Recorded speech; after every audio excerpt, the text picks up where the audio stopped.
Buenas noches. Estamos en el curso de Métodos Estadísticos en la Ciencia de Datos y Analítica. Aprendizaje estadístico no supervisado es el tema de hoy. Mi nombre, Andrés Páez. Los objetivos. Los objetivos son, el objetivo que hemos tenido en todo el curso, es analizar los factores determinantes para la implementación de una estrategia de precios dinámicos mediante técnicas estadísticas aplicadas a datos históricos de viajes compartidos para optimizar las tarifas y maximizar las ganancias según las condiciones reales del mercado. Objetivos específicos, que son los nuevos. Examinar la relevancia de las variables originales mediante un análisis de componentes principales, CPA o PCA, construyendo matrices de proporción de varianza explicada y gráficos script plot para determinar si es viable la reducción de la dimensionalidad manteniendo la mayor cantidad posible de información del conjunto de datos. La segunda es categorizar las observaciones mediante la implementación del algoritmo de agrupamiento K-means o K-medias con 4 clústeres calculando frecuencias, visualizando los segmentos formados y comparando las características internas de cada grupo para identificar segmentos diferenciados que faciliten estrategias de precios específicos. Y el último, tercero, comparar los resultados de agrupamiento jerárquico mediante la elaboración e interpretación del dendrograma, cálculo de frecuencias y análisis de características por clúster para validar la estabilidad y robustez de los segmentos identificados frente a los diferentes métodos de clasificación estadística. Bueno, la primera parte son componentes principales CPA o PCA. Las actividades, ¿cuáles serán? Calcular las componentes principales, hacer la matriz de proporción de varianza explicada y acumulada, analizar, analizar las características más relevantes de las variables, interpretar las componentes principales mediante el gráfico script plot y revisar si es posible reducir la dimensionalidad, diseñar el gráfico de loadings para componentes principales e interpretar los resultados. Bueno, acá vemos la gráfica script plot.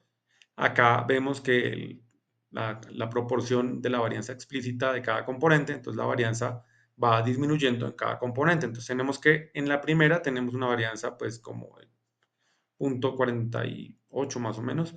En el segundo componente tenemos una varianza como de 0,27, 28.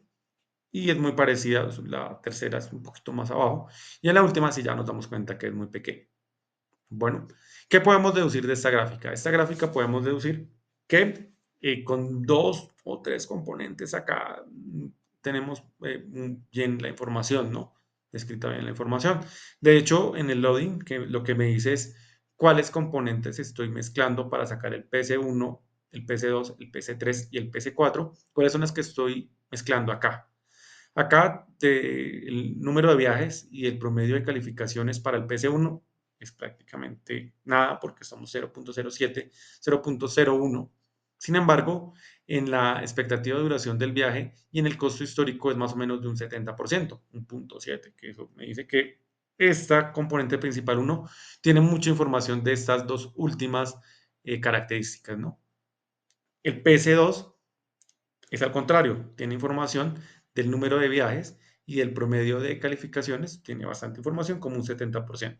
El PC3 tiene la misma información, bueno, pues no la misma información, pero sí tiene eh, el 70% más o menos, el 71% de la componente de PC3, ¿no? De número de viajes y promedio de calificación. Entonces tiene, de esa componente tiene ese PA, es el 0,7. No es varianza, es de la componente. Y el PC4 tiene de las dos últimas. ¿Sí? El PC4 tiene de las dos últimas componentes, también como el 70%, más o menos. Entonces, yo aquí diría que podemos representarla con PC1 y PC2.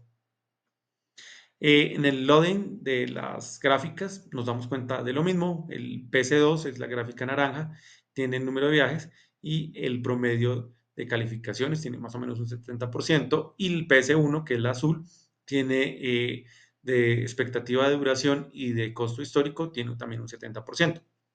Entonces, pues yo diría que con esas dos. Sin embargo, analizando los valores propios, la varianza explicada, que hay un criterio que me dice que cuando es mayor que uno la podemos dejar, cuando es menor que uno no la deben quitarla. Pues, sin embargo, ese criterio no me dice que tiene que ser muy estricto, pero sí cuando están muy, muy lejos. Por ejemplo, este 0,07 ya no vale la pena tomarlo.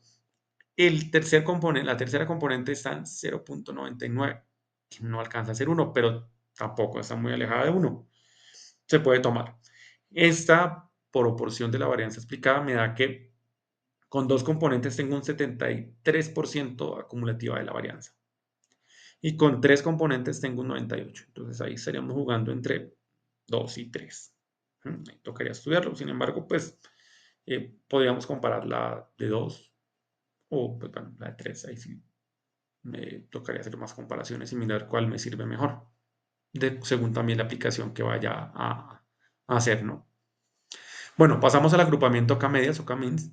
Las actividades era implementar el algoritmo de clúster K-means con 4 segmentos, calcular el tamaño de clúster mediante una tabla de frecuencias, analizar los pesos porcentuales, realizar la visualización del clúster, interpretar el gráfico y calcular las medidas de resumen de cada clúster y detectar las diferencias entre cada segmento.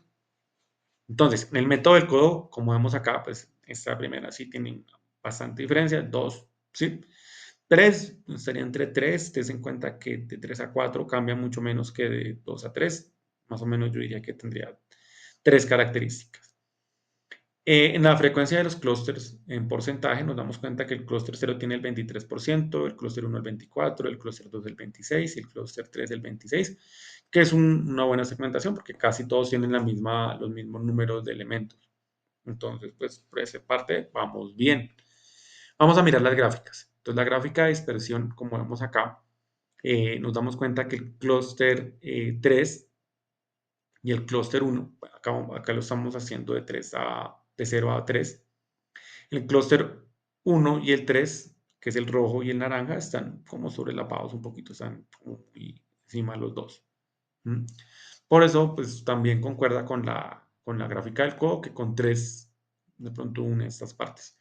Sin embargo, en la estadística del resumen por clúster, se diferencian, sí se diferencian, tiene cierta diferencia, no, aunque acá no saqué el mínimo, pero sí tiene diferencias, no, quiere decir que no, sí tiene bastantes diferencias, por ejemplo 40, 66, 55, 81, que son bastantes diferencias. ¿Qué se puede mirar acá? Entonces se puede mirar, por ejemplo, el clúster 0 que tiene en común el clúster 0. ¿Sí? Entonces, por ejemplo, el clúster 0 tiene en común el promedio número de viajes, 81, eh, que pues es uno de los más altos. En el promedio de calificaciones, el 4.3, que es como el segundo más alto. La expectativa de duración, 55. Entonces, ahí, que ese análisis está en el trabajo, ahí podemos como sacar a qué corresponde cada clúster y lo más importante es mirar si para el objetivo comercial me sirven esos clústeres que estoy teniendo en cuenta acá. Bueno, por eso también lo dijo la profesora en el curso, que es súper importante porque como decía también la profesora en el curso, no hay una norma. También recomendaba hacer esta gráfica del codo para mirar a ver qué nos daban. O sea, decía acá en la gráfica del codo, sí, realmente nota que con 3 se puede revisar. Pero sin embargo, no hay que tener en cuenta qué es lo que se busca, ¿no? Agrupamiento jerárquico. En el agrupamiento jerárquico, las actividades que habían era implementar el método de clúster, realizar el dendrograma e interpretar, calcular el tamaño del clúster mediante una tabla de frecuencias, calcular las medidas de resumen de cada clúster y detectar diferencias en cada segmento.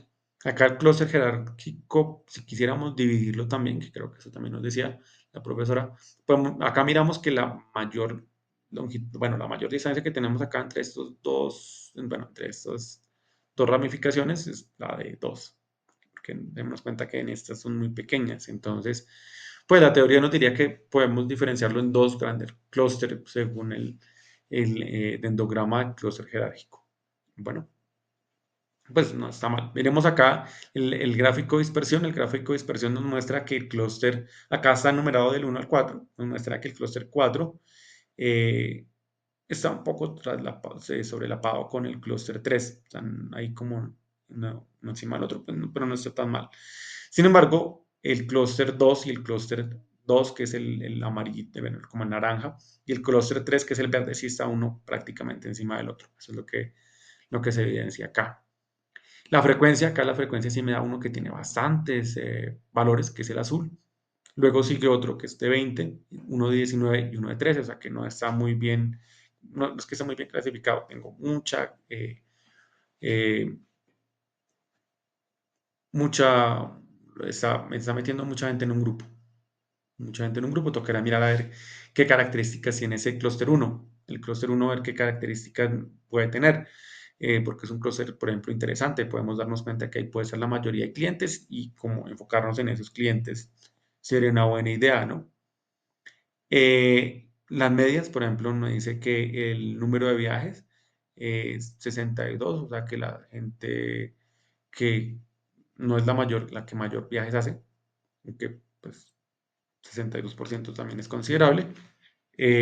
Acá tengo el mínimo y el máximo, sí se diferencian bastante estos valores. Y tengo la varianza también acá, y la mínima y la máxima. Miremos el primero. Entonces tengo un 62. El clúster uno tiene una duración promedio de un 57, que es una duración baja. O sea que la mayoría de personas la mayoría de personas lo que toman son eh, eh, viajes, no toman, bueno, toman más o menos viajes en una relación como alta. Toman la menor duración, son viajes cortos. Y el costo histórico, yo diría que como son cortos, viajes cortos, debería tener un precio bajo, que sí son precios bajos. Entonces, acá sería un enfoque que le podemos dar a, a los clientes. Entonces, por ejemplo, yo, ¿dónde están los clientes? ¿Dónde está la mayoría de clientes? Que es lo que tenemos que buscar, que tener esto. Entonces, fidelizar a los clientes que tienen viajes cortos, enfocarnos en clientes que tienen viajes cortos, que son los que más utilizan el servicio. Voy a hacer como conclusiones. Y así, pues en el trabajo está como esas uniones y mirar a ver qué se puede sacar de acá. Sin embargo, como decía la profesora, eh, sí es importante tener en cuenta qué es lo que se busca, si me sirve, probar con otros métodos, de pronto mirar estadísticamente cómo está esa separación de los grupos. ¿Listo? Bueno, finalmente tenemos las conclusiones y en las conclusiones tenemos el análisis de componentes principales. PSA reveló que las primeras dos componentes que capturan la mayor parte de la variabilidad, principalmente relacionadas con duración y costo de viaje, mientras que un tercer componente podría considerarse para captar información adicional de manera marginal. Aquí está si lo tomamos o no lo tomamos. El método K-medias o K-means, aunque mostró un punto óptimo en tres clústeres según el gráfico del COF, fue aplicado con cuatro grupos, permitiendo segmentar claramente a los usuarios según variables claves como la duración y el costo del viaje, mostrando una diferenciación útil para las estrategias comerciales. El agrupamiento, bueno, acá sí, lo que estábamos viendo ahorita, que aunque pues lo separamos en cuatro grupos, ya estábamos viendo como clasificación en las personas. El agrupamiento jerárquico indicó, por medio de la gráfica, la existencia de dos grupos grandes, sugiriendo una segmentación más simple y robusta, aunque pues menos granular que la propuesta de K-medias y de la guía, que fueron cuatro grupos. Sin embargo, acá sí se diferenció, como hemos visto anteriormente, que teníamos distribuidos una mayor cantidad de gente que tenía más características, que puede ser beneficioso de pronto para enfocarnos eh, y optimizar pues, costos con esas personas. Las diferencias observadas entre los resultados de agrupamiento K-medias y el jerárquico destacan la importancia de realizar múltiples métodos estadísticos, así como las medidas estadísticas adicionales como el índice de Chilhout para validar la robustez y la clasificación final. Entonces, bueno, acá, pues eso yo también estuve mirando cómo hago para escoger cuántas K tenemos. Entonces, estadísticamente también hay varios métodos ya mirando bueno, él me evalúa distancias y valores máximos, cosas así. Sin embargo, pues no es como lo mejor, o no hay como una última palabra, no es una camisa de fuerza de que tiene que ser así, va a estar mal. También se tiene que mirar si me sirve, si me está segmentando bien. De pronto, recuerden que entre más Ks tome, pues sí, mejor lo va a separar pues menor va a ser la distancia entre los grupos.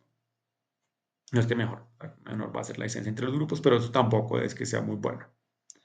Finalmente se concluye que aunque el PSA y ambos métodos de agrupamiento fueron efectivos para reducir la dimensionalidad y segmentar datos, la elección de un número de grupos debe considerar tanto criterios estadísticos como objetivos comerciales específicos, y así poder optimizar la implementación de precios dinámicos en el contexto estudiado.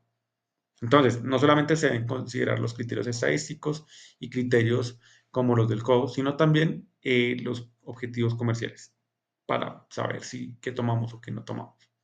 y qué sería lo mejor. Listo, acá terminamos la exposición. Muchas gracias. Más una, más equidad.